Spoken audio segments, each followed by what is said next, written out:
2023-28516이 판결 선고하겠습니다. 원고 외 14명, 피고 대한민국. 이유의 여지를 말씀드리겠습니다. 원고들은 1980년 5월 18일을 전후하여 광주에서 있었던 5.18 민주화운동으로 사망하거나 상해를 입은 관련자이거나 관련자의 가족들입니다. 1990년 8월 6일 구 광주 민주화운동 관련자 보상 등에 관한 법률이 제정되었습니다. 이하 위 법률을 구 광주 민주화 보상법이라 하겠습니다. 구 광주 민주화 보상법은 5.18 민주화운동 관련자 또는 그 유족에게 보상금 등을 지급하는 근거 조항을 두고 있었습니다.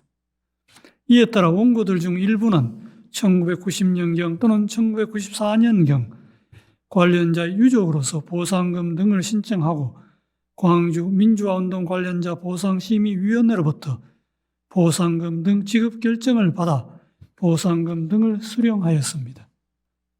그런데 구 광주 민주화 보상법은 이 법에 의한 보상금 등의 지급 결정은 신청인이 동의한 때에는 광주 민주화운동과 관련하여 입은 피해에 대하여 민사소송법의 규정에 의한 재판상 화해가 성립된 것으로 본다라는 이 사건 화해 간주 조항을 두고 있었습니다. 헌법재판소는 2021년 5월 27일 이 사건 화해 간주 조항 중 정신적 손해에 대한 부분은 관련자와 그 유족의 국가배상 청구권을 과도하게 제한한다는 이유로 헌법에 위반된다는 결정을 선고하였습니다. 이 사건 위헌 결정 후 원고들은 피고 소속 공무원들의 위법한 공무집행 행위로 인하여 5.18 민주화운동 관련자와 그 가족인 원고들이 정신적 손해를 입었다고 주장하면서 2021년 11월 25일 국가배상을 구하는 이 사건소를 제기하였습니다. 원심은 피고는 관련자와 그 가족인 원고들이 5.18 민주화운동을 입은 정신적 손해를 배상할 책임이 있다고 판단하였습니다. 다만 원고들이 관련자 가족의 지위에서 가지는 고유의 위자료 청구권은 1990년경 또는 1994년경에 있었던 보상금 등 지급 결정일부터 민법 제766조 제1항의 단기 소멸시효가 진행된다고 보아 피고의 소멸시효 항변을 받아들여 가족 고유의 위자료 청구 부분을 기각하였습니다.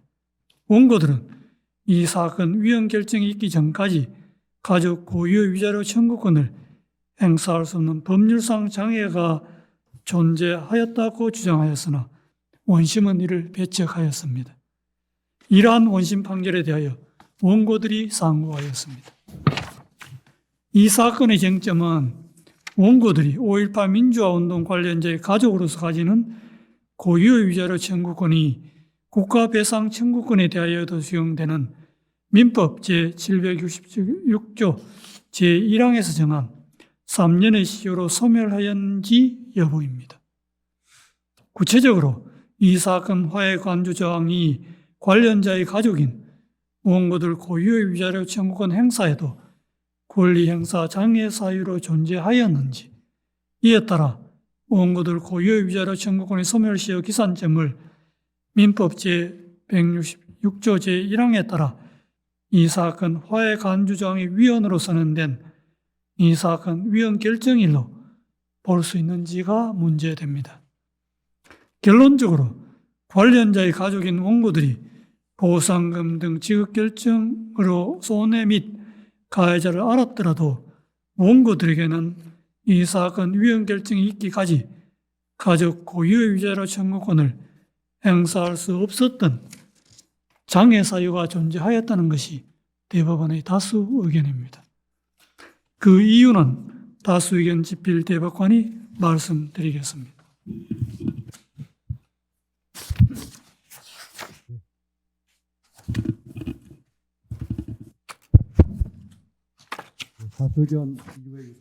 겠습니다. 민법 제766조 제1항은 국가배상법 제8조에 따라 국가배상 청구권에 적용되는데 불법 행위로 인한 손해배상 청구권에 관한 3년의 단기 소멸시효에는 소멸시효 기산점에 관한 일반 규정인 민법 제166조 제1항도 적용됩니다. 그러므로 당기 소멸시효는 피해자가 손해 및 가해자를 안날에 더하여 그 권리를 행사할 수 있는 때가 도래하여야 비로소 진행합니다. 따라서 권리 행사를 가능하지 않게 하는 장애 사유가 있다면 민법 제766조 제1항의 단기 소멸시효는 진행하지 않습니다. 판례는 권리 행사를 가능하지 않게 하는 장애 사유는 일반적으로 법률상 장애 사유를 의미하므로 사실상 장애가 있다는 사정만으로는 소멸시효의 진행을 막을 수 없다고 보고 있습니다. 그러나 법률상 장애와 사실상 장애는 민법상 정의되거나 민법의 문헌에 근거를 두고 있지 않고 양자가 언제나 뚜렷하게 구별되지도 않습니다. 그러므로 법률상 장애와 사실상 장애의 구별에 따라 소멸시효 기산점을 판단하는 방식은 일반적으로 타당하나 그것이 어떠한 예외도 허용되지 않는 판단 방식이라고 할 수는 없습니다.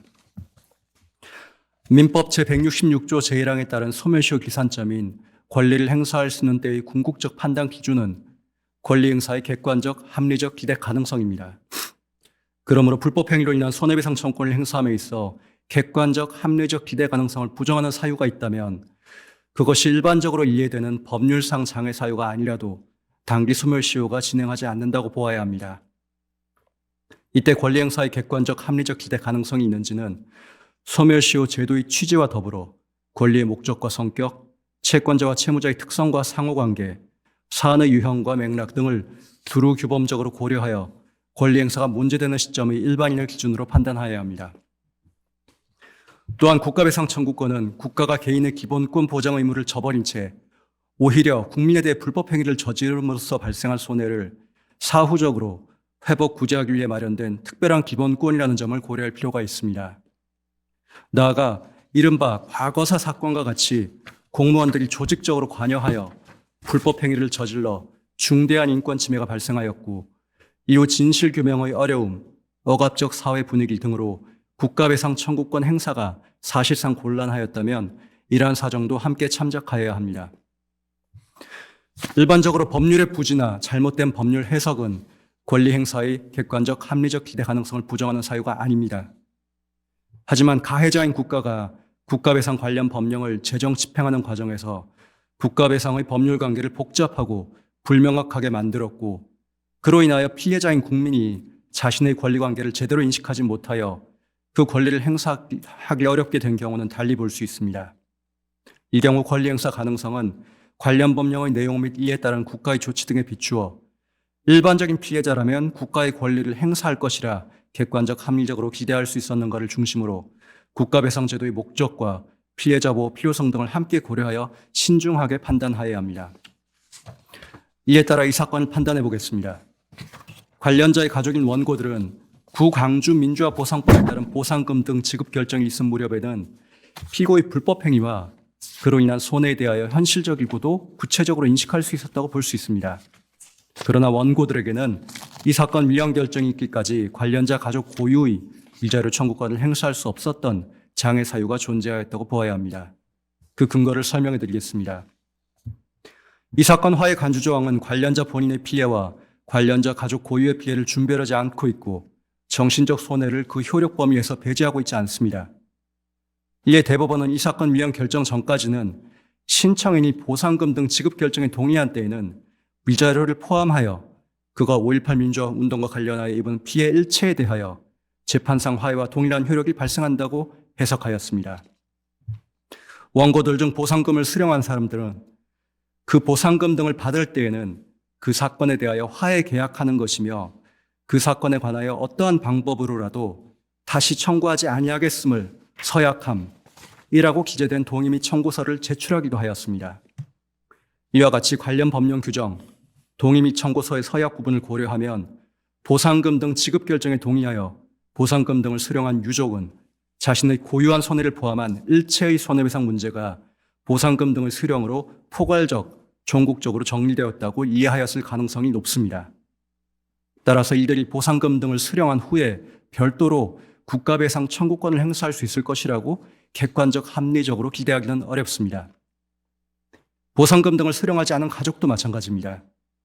구강주 민주화 보상법 제정 시점에는 이미 5.18 민주화 운동에 관한 국가배상 청구권의 장기 소멸시효가 완성되었을 가능성이 높습니다.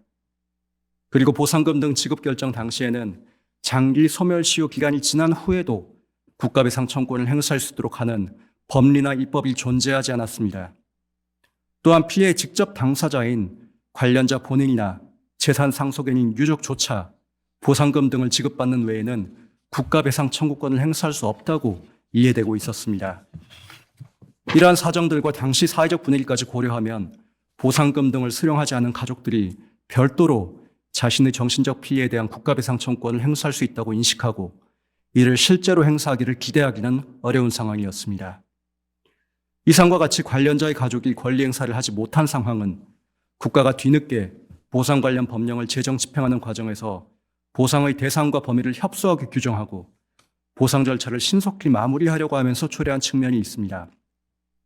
이러한 사정에다가 국가배상제도의 목적과 과거사 사건의 특수성 및 그 피해자 보호 필요성을 아울러 고려한다면 관련자의 가족에게 보상금 등 지급 결정일에 자기 고유의 위자료 청구권을 행사할 것을 객관적 합리적으로 기대할 수 있었다고 평가할 수는 없으므로 보상금 등 지급 결정일을 소멸시효 기산점으로 삼을 수 없습니다. 이후 헌법재판소의 이 사건 위헌 결정을 통해서 관련자의 가족이 구강주민주화 보상법에 따른 보상금 등 지급과는 무관하게 그와 별도로 고유의 정신적 손해에 대한 배상을 청구할 수 있다는 점이 법적으로 선언됨으로써 관련자 가족 고유의 위자료 청구권 행사에 대한 장애 사유가 비로소 제거되었다고 평가할 수 있습니다. 이상으로 다수 의견의 요지에 대한 설명을 마치겠습니다. 이상의 법리에 따라 이 사건의 결론에 관하여 봅니다. 원고들은 이 사건 화해 간주 정황으로 인하여 이 사건 위헌 결정일인 2021년 5월 27일까지 관련자의 가족으로서 가지는 고유의 위자료 청구권을 행사할 수 없었습니다. 원고들은 이 사건 위헌 결정일로부터 3년이 경과하기 전에 이 사건소를 제기하였습니다. 따라서 원고들의 가족 고유의 위자료 청구권에 관한 소멸시효는 완성되지 않았습니다. 그럼에도 원심은 이에 관한 피고의 소멸시효 항변을 받아들였습니다.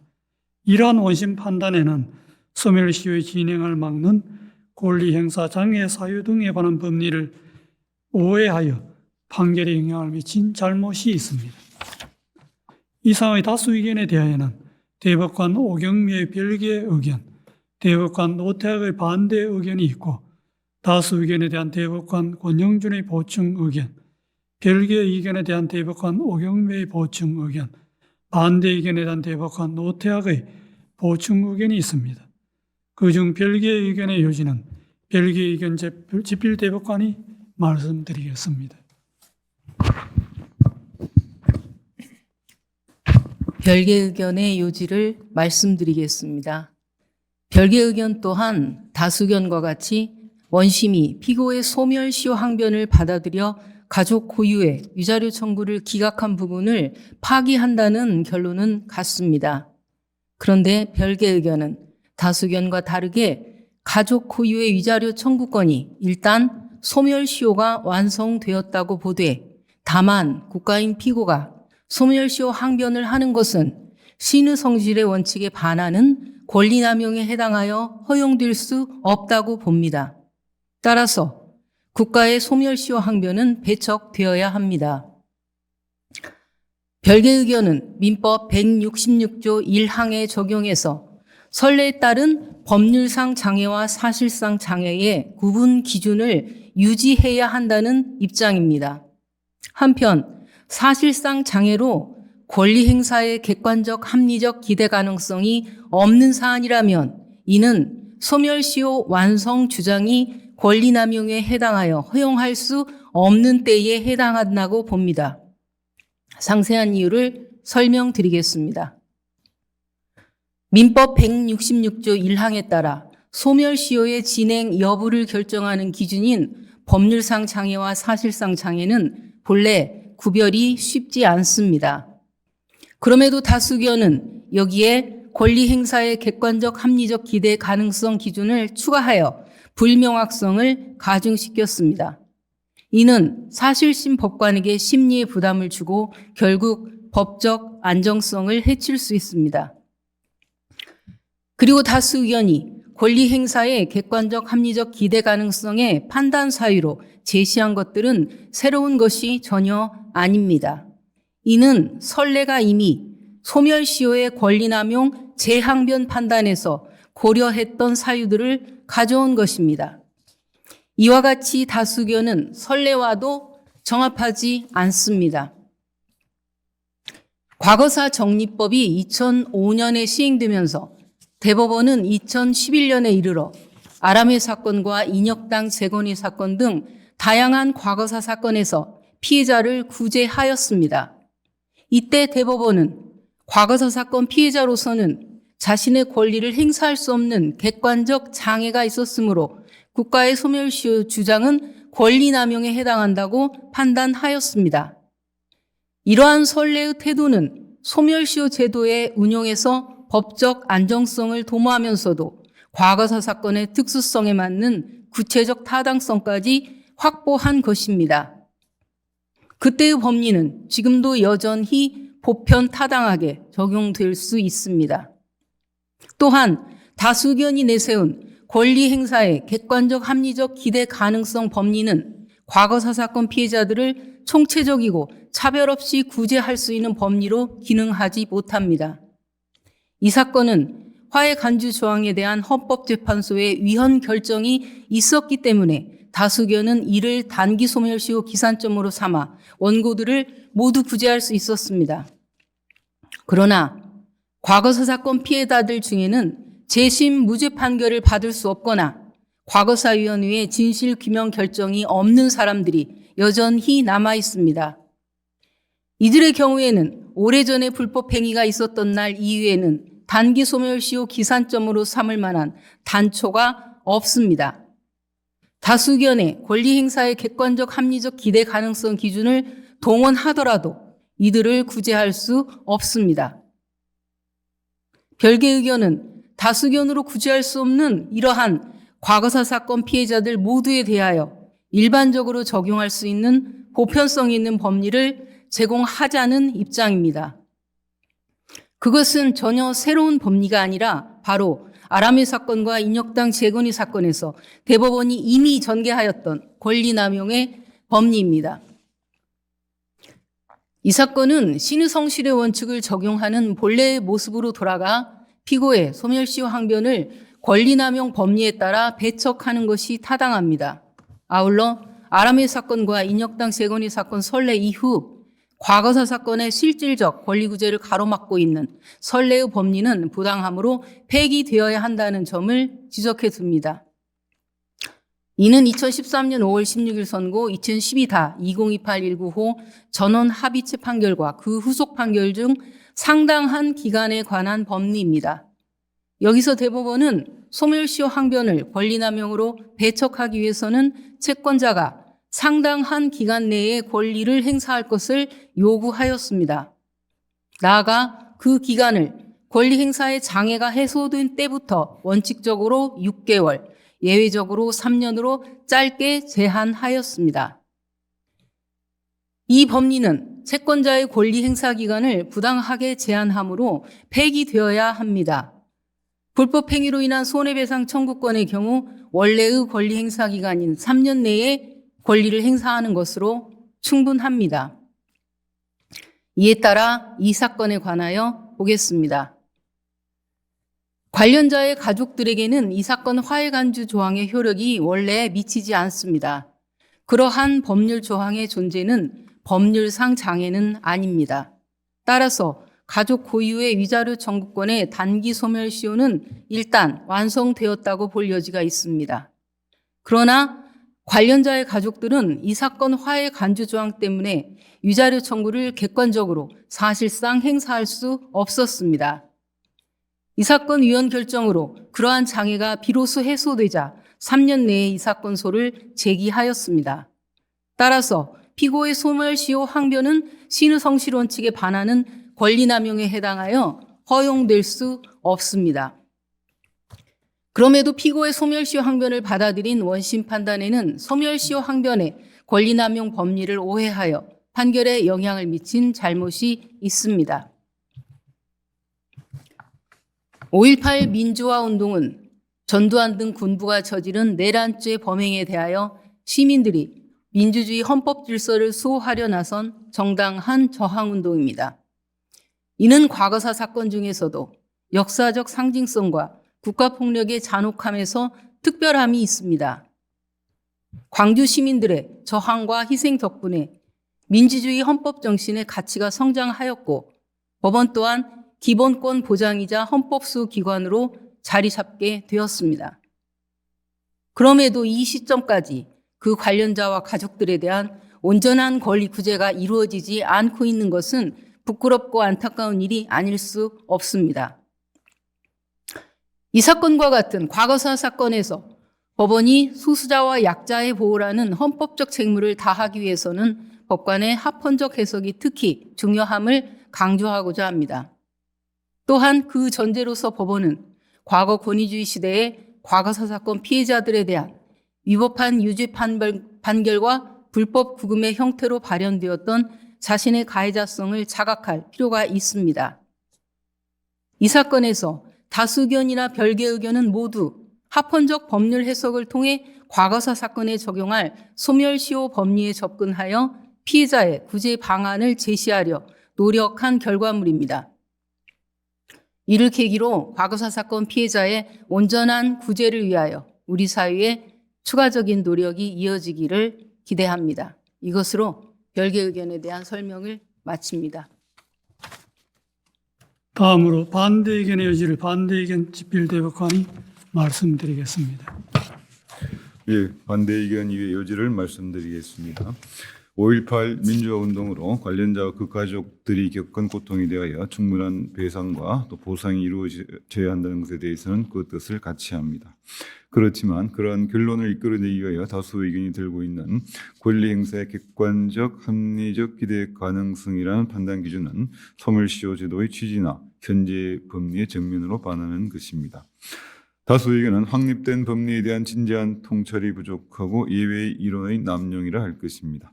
반대 의견은 이들에 대한 구제는 사법위한 입법에 의하여 전체적이고 통일적으로 이루어져야 한다고 봅니다.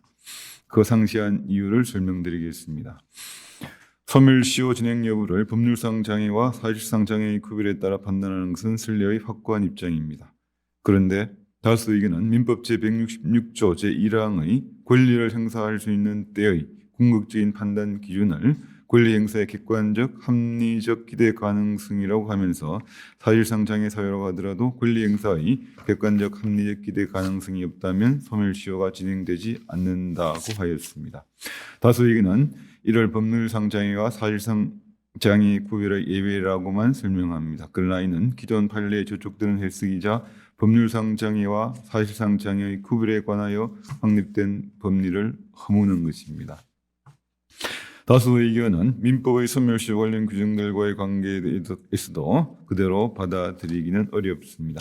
2020년 10월 20일 개정된 민법은 제766조 제3항을 신설하여 미성년자가 성적 침해를 당한 경우 손해배상 청구권의 소멸시효는 그가 성년이 될 때까지는 진행되지 않는다고 규정하였습니다. 성적 침해를 당한 미성년자가 대리인을 통해 권리를 행사하기 어려운 상황은 사실상 장애에 그쳐 소멸시효의 개시와 진행을 막지 못하므로 제766조 제3항을 별도로 둔 것입니다. 다수 의견과 같이 권리 행사의 기대 가능성에 따른 판단이 가능했다면 위와 같은 조항을 두지는 않았을 것입니다. 또한 민법의 시효 정지 제도는 시효 정지 사유가 있을 경우 시효의 완성을 일정 기간 정지 또는 유예하는 제도입니다. 그런데 민법이 들고 있는 시효 정지 사유들은 모두 법률상 장애로 분류되기는 어려운 것들입니다. 결국 시효 정지 제도는 채권자의 권리 행사를 곤란하게 한 사실이 존재하더라도 그것이 사실상 장애에 불과하다면 소멸시효가 진행한다는 점을 전제로 한 것이라고 해석할 수 있습니다. 이와 같이 다수 의견은 시효 정지 제도와도 맞지 않습니다. 민법 제166조 제1항에 관한 법리에 따라 이 사건을 판단해 보겠습니다. 구강조민주화보상법 관련 규정을 종합하여 볼 때 보상금 등의 수령 여부와 상관없이 관련자의 가족은 보상금 등 직업 결정일 이후부터는 이 사건 화해 간주 조항과 관계없이 독자적으로 고유의 위자료 청구권을 행사할 수 있었고 실제로 행사한 사례도 있습니다.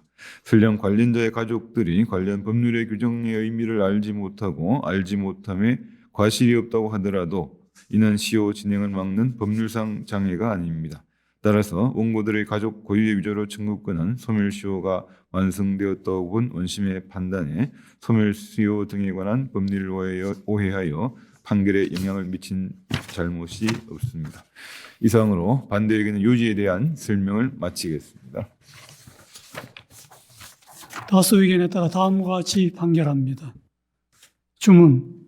원심 판결의 원고들 패소 부분 중 가족 고유의 위자료 청구 부분을 파기하고 이 부분 사건을 광주고등법원에 환송한다. 이상으로 오늘 판결 선고를 모두 마치겠습니다.